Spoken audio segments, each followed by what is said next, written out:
sizing crutches for your patients.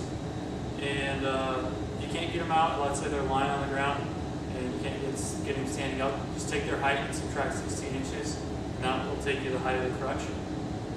But if you can't get them to stand up, you want the crutches 6 inches out from themselves at a 45-degree angle, and then you want it 2 to 3 inches, 2 to 3 fingers in between the top of the crutch into the axilla. And then as far as the handles go, you want it to fall just above the wrist, right on like the styling process right there, which gives you a 10 or a 20 to 30-degree angle, so they're able to push off the ground. And then these crutches got wing nuts, so just get familiar with all the different types of crutches. And then we have a bunch of different gait patterns when you use these crutches. You have a 2-point gait.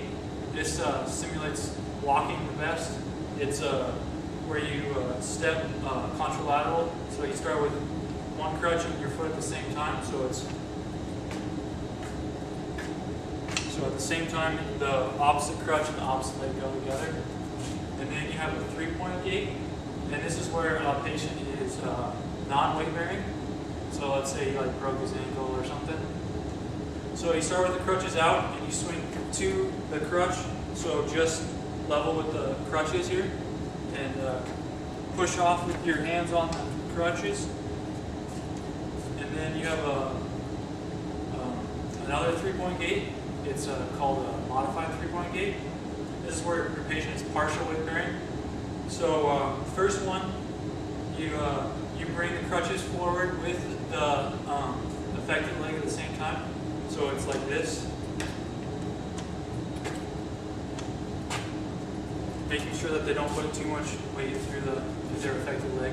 The other one is delayed modified 3-point. This one's a little bit slower, but it helps them get a good heel to toe action. So you bring the crutch first, and then you bring the affected leg forward. Then the crutches first, affected leg, then good leg, crutches, affected leg, good leg. All right, another one is the 4-point gait. This one is really slow, but it's the most stable. First you bring one crutch, and then you bring the contralateral foot, and the other crutch, contralateral foot.